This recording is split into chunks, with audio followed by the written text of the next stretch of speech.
Their codes were broken, our trap was set. I stood on the flight deck of the USS Enterprise that morning of June 4th, 1942, watching our dauntless dive bombers warming up for launch, their engines roaring like angry lions preparing to strike. The Pacific Ocean stretched endlessly before us, painted gold by the rising sun, deceptively peaceful for what was about to become the graveyard of the Imperial Japanese Navy's proudest carriers. Somewhere out there, 200 meters northwest of Midway Island, Admiral Nagumo's 4 carriers, Akagi, Kaga, Soryu, and Hiryu, the same ships that had devastated Pearl Harbor just 6 months earlier, were steaming confidently toward their profit target, their decks loaded with bays, aircraft, their crews preparing for what they believed would be another easy boat victory. What they didn't know was that we had been reading their messages for weeks, knew exactly where they would be, and were about to spring the most devastating ambush in naval history. My name was Norman Jack Dusty Kleiss, Lieutenant Junior grade, and I was a dive bomber pilot with Scouting Squadron 6 aboard the Enterprise. Born in Coffeyville, Kansas in 1916, I had graduated from the Naval Academy in Dottie, 1938. I had earned my wings in April 1941 and had been flying combat missions since the Marshall Islands raids. By June 1942, I thought I understood carrier warfare, but nothing had prepared me for what we were about to witness: the complete destruction of Japan's carrier force in minutes that would change the entire course of the Pacific War. The Bing ready room aboard Enterprise was thick with cigarette smoke at 0400 hours on June 4th. Lieutenant Commander Clarence Wade McClusky Jr., our air group commander, stood at the front with his pointer. McClusky was a 1926 Naval Academy graduate who had taken command of the class air group just 2 months earlier. "Gentlemen," McClusky began, "the Japanese carrier force has been located approximately 200 meters northwest of Midway." He tapped the map. 4 carriers. Akagi, Admiral Nagumo's flagship, Kaga, Soryu, and Hiryu, accompanied by 2 battleships, 2 heavy cruisers, and 11 destroyers. These weren't just any carriers. These were the heart of the Kido-Bai, the Mobile Strike Force. Akagi and Kaga were Pearl Harbor veterans, massive ships that could launch over 60 aircraft each. Soryu and Hiryu were newer, faster, equally deadly. Together, they carried 248 aircraft and the most experienced carrier pilots in the world. Commander Joseph Rochefort and his team at Station Hypo have been reading the Japanese Naval Code JN-25 for weeks. McClusky continued, "We know their entire operation plan. They'll strike Midway at dawn, then wait for our carriers to respond so they can ambush us. What they don't realize is that we're already here," the intelligence officer explained. "Operation My Admiral Yamamoto's plan to capture Midway and destroy our carrier force. It was elaborate, perhaps too elaborate. Invasion forces from the southwest. A diversionary attack in the Illusions. The carrier strike force from the northwest, and Yamamoto himself, commanding from the battleship Yamato, 300 miles behind. The Japanese will launch their Midway strike at 0430.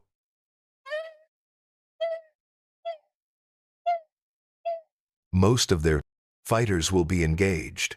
Their carriers will be recovering and rearming. Aircraft, their most vulnerable moment. This is when we strike. Lieutenant Earl Gallagher, commanding Scouting Squadron 6, made careful notes. A Pearl Harbor veteran, Gallagher was meticulous. Beside him, Lieutenant Richard Best from Bombing Squadron 6 studied the weather. Wind southeast at 5 knots. Scattered clouds at 1,500 feet. Perfect diving conditions.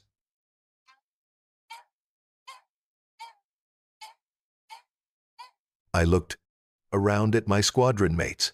Some were combat veterans, others facing their first battle. We all understood the big stakes. The Japanese had better fighters. The Zero could outmaneuver anything we had. They had more experienced pilots, and we would be operating at extreme fuel range, 175 miles, out and back, with minimal reserve. Torpedo 8 from Hornet will go in first. McClusky added. The dive bombers follow. We launch at 0700. By 0600, the Enterprise flight deck was controlled chaos. Deck crews in colored jerseys performed their specialized tasks. Red shirts loading bombs, purple shirts fueling aircraft, brown shirts checking mechanical systems. I walked toward my aircraft, SBD Bureau number 639. My rear gunner, John Snowden, was already checking his twin .30 caliber machine guns. Snowden was from Illinois, a quiet man who had saved my life before by spotting incoming Zeros. "Morning, Snowden," I said, climbing up. "Morning, Mr. Kleiss, going to be hot today." I ran through my pre-flight inspection. Control surfaces, bomb rack, fuel load. We had 230 grams in the main tank plus 58 gallons wing tanks. With careful management, about 4.5 hours of flight time. The SBD Dauntless wasn't the fastest, 255 miles per hour's top speed, but it was incredibly stable in a dive and tough as nails. It could absorb punishment that would destroy other aircraft. I strapped into the cockpit, surrounded by familiar instruments: altimeter, airspeed, fuel gauges, engine temperature, oil pressure.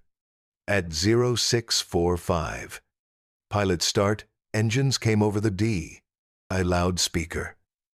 I pressed the starter, and the right R-1820 Cyclone roared to life. First to launch were the fighters, 20F, 4F Wildcats, for Combat Air Patrol.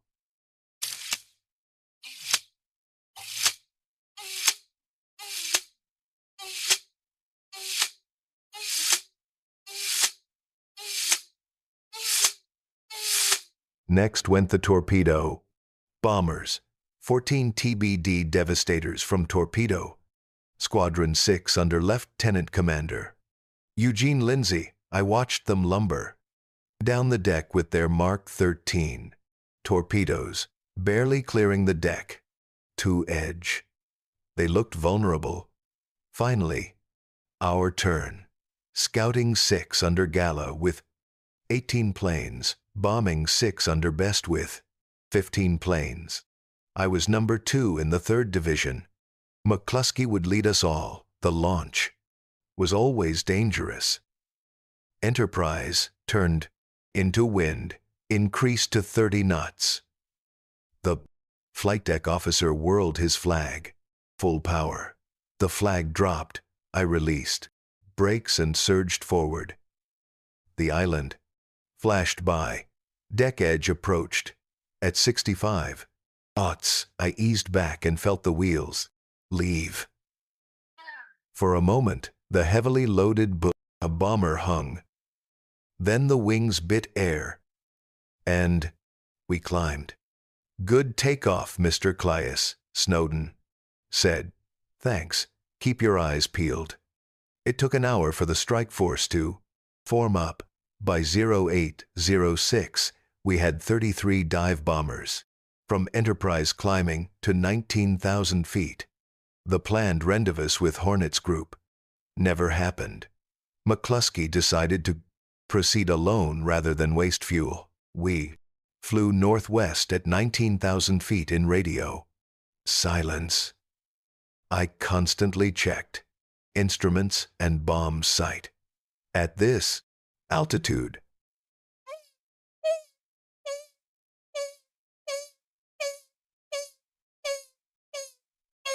I would have perhaps 10 seconds to line up and release. No second chance. At 0920, we reached the rebel intercept point. Nothing. Empty ocean. My fuel gauge showed over half consumed. Quick calculation, maybe 30 minutes to find them before turning back or ditching. Radio silence was oppressive. Everyone doing the same calculations. Then at 0955, McClusky waggled his wings, looking down. I saw a white wake. A lone destroyer racing northeast. McClusky turned to follow, betting it was heading toward the main fleet. For 20 agonizing minutes we followed that wake. Fuel dropping toward empty. Then, at 10:20 we saw them.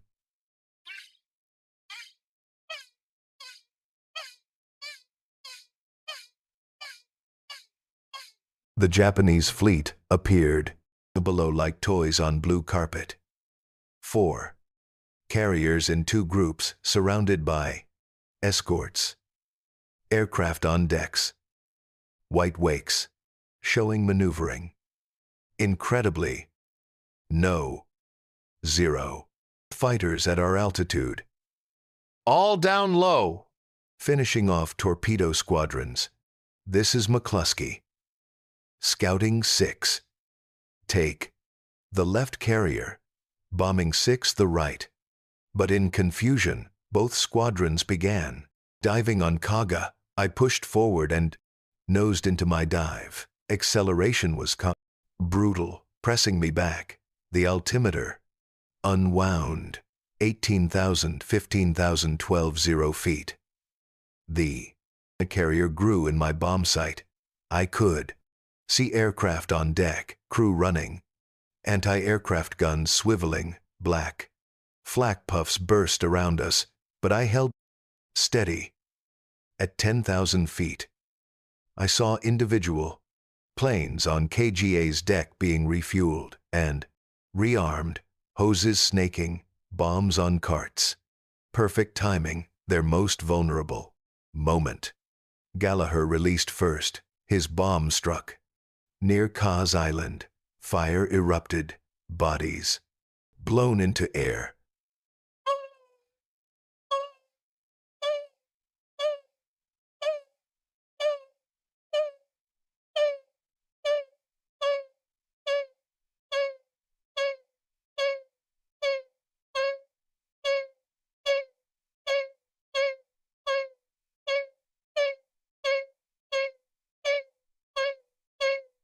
Release and pulled back hard. 9 Gs. Crushed me into my seat, vision tunneling. The Dauntless groaned, wings flexing, then leveling out just above. Water racing away. Direct hit. Snowden shouted, "Forward elevator." Banking left, I saw my bomb had struck perfectly. Kerr's forward deck erupted in flames. Gallagher hit aft, others striking home. Within seconds, 4 direct hits, and Kaga was engulfed stem. to stern. Simultaneously, Dick Best pulled out early. Realizing the error, he and two wingmen headed for Akagi. Best put his 1,000 pounds bomb through Akagi's deck amidships. It penetrated to the hangar and exploded among armed aircraft. Akagi became an inferno. At exactly 10:22, Yorktown's dive bombers arrived and attacked Soryu. 1,000 LB bombs within 30 seconds. The carrier exploded.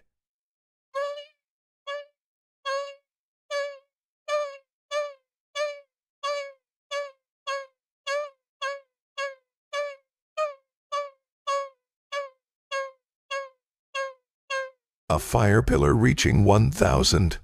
Vest T3 carriers mortally wounded in minutes. Pulling away, the scene below was hellish.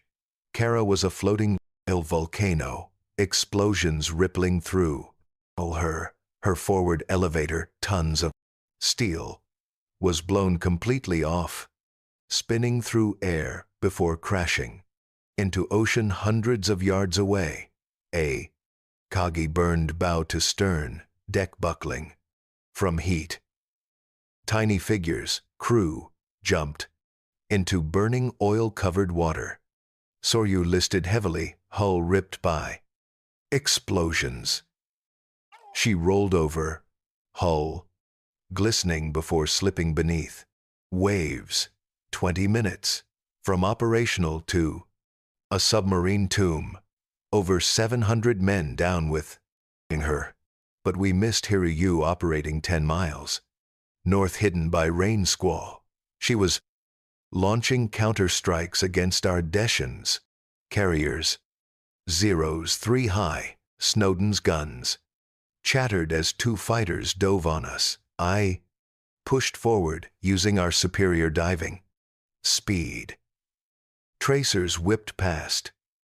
Snowden's guns went silent. Snowden, you okay? Hit, but okay. Got one. A zero trailed smoke spinning. Ocean wood, but more coming. I stayed low, jinking constantly. Fuel gauge bouncing empty. The flight back was a nightmare. Fuel gauge showing empty, but usually a few gallons remained. Unusable fuel, accessible if flying carefully. I leaned mixture until ran rough, risking fouled plugs for more minutes. Around me, dauntlesses struggled, some trailing smoke, others running dry. Radio channels filled with desperate calls. Engine cutting out. Going in. Ditching. Mark position. Enterprise. Multiple aircraft emergency. Fuel. 2 dauntlesses ahead. Nose toward water. 1 pilot managed controlled. Ditching. He and gunner climbing onto wing before sinking. My engine sputtered.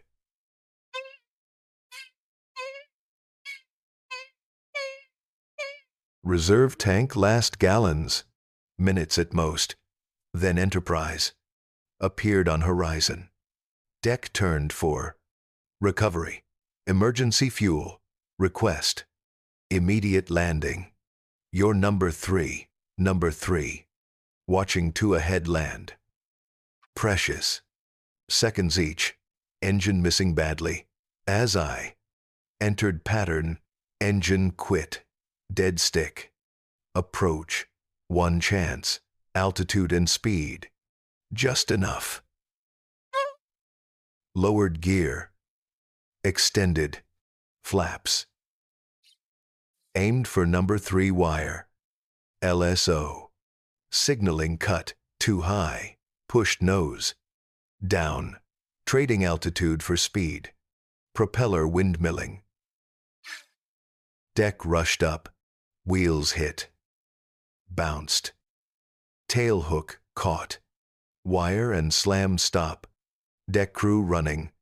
before propeller stopped. Get us out. Wounded, they pulled Snowden from rear. Hit in shoulder and leg, but conscious. Would survive. My plane had over 40 hits. How she held together, I'll never know. The ready room was somber despite victory. Of 14 torpedo bombers from our Seton, Torpedo 6, only 4 returned. 10 crews gone. Hornet's news worse. Torpedo 8, completely wiped out. 15 aircraft down. 29 of 30 men killed. Only George Gay survived, floating as he watched us dive. John Waldron had led them straight in. His last transmission.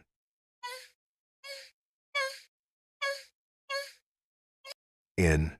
We won't turn back. Good luck. No torpedoes hit, but their sacrifice pulled Japanese fighters low, leaving carriers exposed. McClusky entered, shoulder bandaged from 20mm shell. We got 3. Kaga Akagi Soryu finished. Hiryu, still operational, has hit Yorktown. Intelligence provided details. Yorktown, hit by 3 bombs at noon. 2 torpedoes at 14:30, listing badly. Abandoned. But her sacrifice bought time.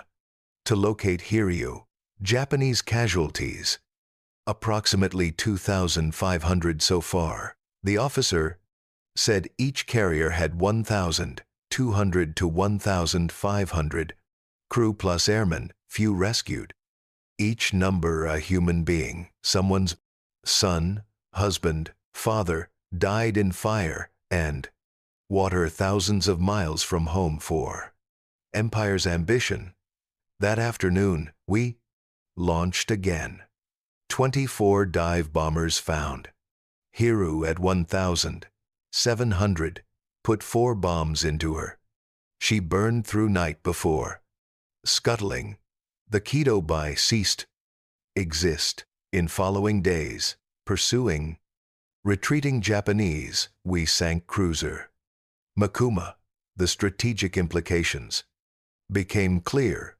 Japan lost 4 fleet carriers that took years to build, couldn't be quickly replaced. More importantly, over 3,000 trained sailors and airmen, including 100+ veteran pilots with years of experience, understanding carrier operations in ways that couldn't be taught. Irreplaceable. The Japanese Navy never recovered. Started war with 6 large carriers, now had 2, would build new ones, but never again have trained pilots to make them effective.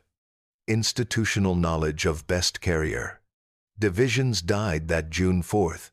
For Americans, Midway proved intelligence could overcome numerical disadvantage. Rashfor's code arrears gave us enemies. Plan, allowing maximum advantage. Positioning. Without that, we'd have been reacting, arriving late, fighting their terms. Battle revealed critical Japanese weaknesses. Yamamoto's plan too complex. Forces scattered thousands of miles, unable to support each other. Radio silence prevented coordination.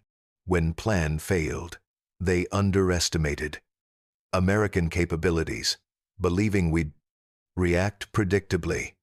Nagumo faced impossible decisions. When scouts reported American ships at 0728, he was rearming for second Midway. Strike. Launch immediately, or wait to properly arm. His hesitation, crucial 30 minutes, proved fatal. By launch, we were already diving. That night, Enterprise steaming southwest, I stood on deck under stars. Same stars over SARS. Pearl Harbor 6 months earlier, same. Witnessing 4 carriers' death that day. Adrenaline gone, only exhaustion and Emptiness remained. I thought about torpedo crews flying to certain death. Waldron's men knew their TBD devastators were obsolete death. Traps against zeros, but they went, holding course while being shot to pieces, their duty. George Gay watched. Friends die one by one. Waldron's plane, exploding. Devastators cartwheeling into ocean flames. Then, 30 hours floating in shark waters, hiding under seat cushion. From Japanese ships before PBY rescue. Survivor's guilt would last his lifetime. I thought about Japanese sailors I'd helped kill. Diving on carriers. You see men on deck running, manning guns, pushing burning aircraft. Overside. Not faceless enemies. Young. Men like us fighting for their country. Some Kaga and Akagi pilots had flown since China 1937. Had families? Dreams? Ending in fire that June morning. Ocean. Littered with bodies. Destroyers rescued. Some, but thousands died, burned by oil. Shark attacks. Drowning. War is never clean. Simple. Glorious. It's young men dying far from home. Historians call Midway the Pacific War's turning point. In one day, naval power balance shifted decisively. Japan went from carrier superiority to par. Then, as American shipyards accelerated to increasing inferiority, real victory was in combat power, equipment, training, experience, morale, combination, making forces effective. Japan lost a generation of experienced pilots at Midway and Guadalcanals. Attrition. These couldn't be replaced. Japan's program producing perhaps 100 carrier pilots yearly couldn't match. American program soon producing thousands. Admiral Nimitz later said, battle won by intelligence officers, breaking codes, damage control, getting Yorktown ready in 72 hours when everyone said 3 months and pilots pressing attacks against overwhelming odds. Each element crucial. American victory also. Industrial triumph. While fighting Midway, new Essex class carriers under construction, ships dwarfing anything Japan could build. America would build 24 Essex class. Japan struggled, completing 6 new A carriers, mostly conversions, none equal to American ships. Japan started with 6 large carriers and world's best naval aviators. After Midway, 2 operational carriers. Corps pilots lost. Added new carriers, but never trained pilots to make effective, carefully crafted force, terrorizing Pacific 6 months effectively. Died at Midway. I survived the war, flying 85 combat missions. Credited with hitting 3 ships at Midway carriers, Kaga and Hiryu. Cruiser Makuma received Navy Cross. Retired as Captain 1962 after Korean service. Lived to 100, passing 2016 among last Midway dive. Bomber pilots. McClusky recovered. Retired Rear Admiral 1956. Never sought recognition for following that destroyer. Decision-changing. History. Son Phil said, quiet guy, not big talker. Died 1976. Pivotal role largely forgotten. George Gay became TWWA pilot post-war. Spent decades speaking about squadron sacrifice. Wrote Soul. Survivor. Appeared at Navy events. Died 1994. Ashes scattered where squadron went down, rejoining men he'd seen die. 52 years earlier, Dick Best, who sunk a Akagi with one perfect bomb, medically retired after Midway, breathed caustic soda from defective oxygen, permanently damaging lungs, never flew again, but lived until 2001. Often called man who won Midway. Japanese carriers rest on Pacific bottom exceeding 17,000 feet. Depth recently located. Kaga found 2019. Sitting upright, hull intact, but deck destroyed. Akagi nearby, showing massive fire damage, war graves, tombs of 10,000s. Admiral Nagumo survived, but never recovered. Relegated to shore. Commands, then Saipan Defense. Committed suicide July 1944 as Americans. Overran Island Chief of Staff Kusaka. Survived, wrote extensively, accepting responsibility while defending Nagumo's impossible decisions. Captain Fuida, Pearl Harbor attack leader aboard Akagi. Wounded but survived, both ankles broken by explosion. But escaped. Post-war became Christian missionary promoting Japan. America reconciliation. Often said at Midway, Japan lost war in 5 minutes. Yamamoto killed April 1943 when P-38S using decoded messages shot down his plane over Bougainville. After Midway knew Japan couldn't win, reportedly telling staff, "I have killed many young men today." Midway Atoll designated National Memorial. 2000 runway, where Marines faced impossible odds. Now, wildlife sanctuary, where bombs fell, albatrosses nest peacefully. Norman Kleiss' account reminds us that we weren't heroes, just young men doing necessary jobs. Real heroes were torpedo crews, knowing they'd die but going anyway. Codebreakers, working secretly. Mechanics, keeping planes flying. Damage control, saving ships. Corpsmen saving lives, impossibly. Midway proved wars aren't won by best equipment, or most experienced warriors won by those who adapt, seize opportunities, sustain losses, and continue. Japanese had better pilots, planes, experience, but we had broken codes, radar, damage, control. They lacked industrial might, replacing losses 10-fold. Most importantly, leaders' understanding. Calculated risks necessary. Risked entire carrier force on potentially wrong intelligence. McClusky risked fuel exhaustion, finding Japanese. Best risked everything, attacking different carrier.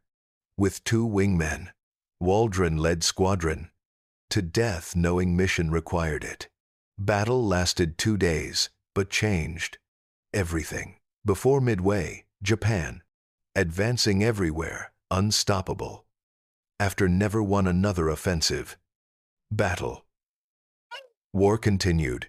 3 terrible years costing hundreds of thousands more lives.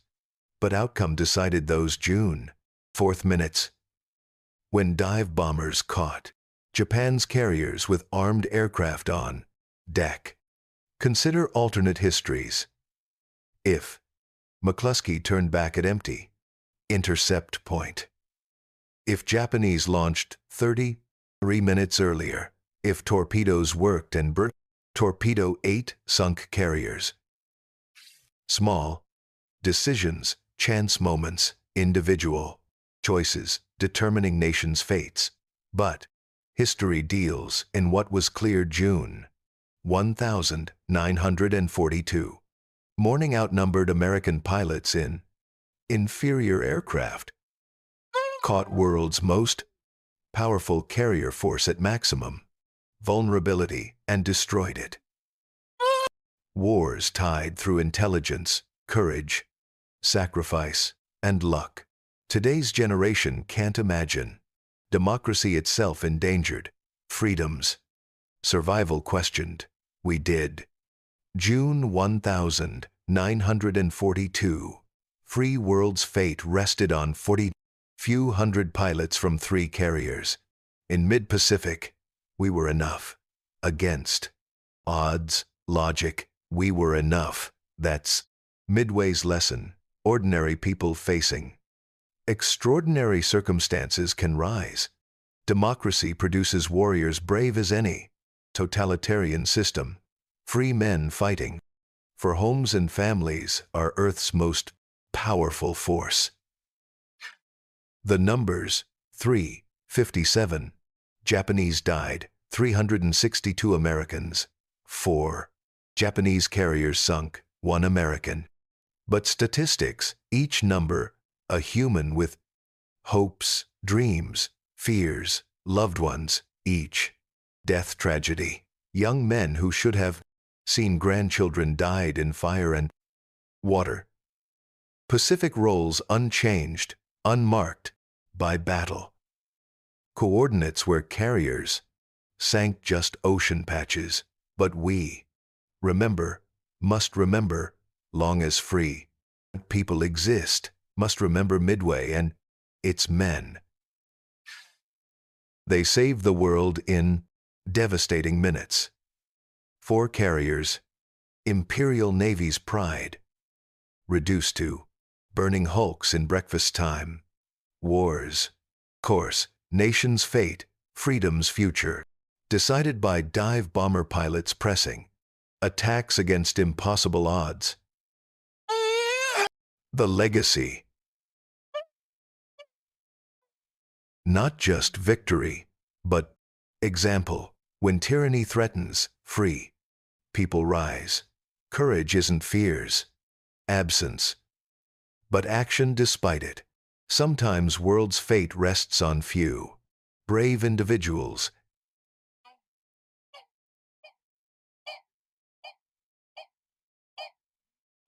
And ordinary people do extraordinary things. Midway's dead. American and Japanese deserve remembrance as humans who gave lives, serving countries.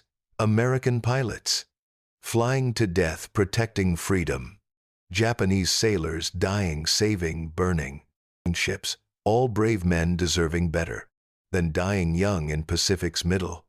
But sacrifice wasn't vain. Freedom survived, flourished. Pacific, once a battlefield, now peaceful, traveled by merchants, not warships. Japan and America, bitter enemies, now close allies. War seeming endless over 75 years.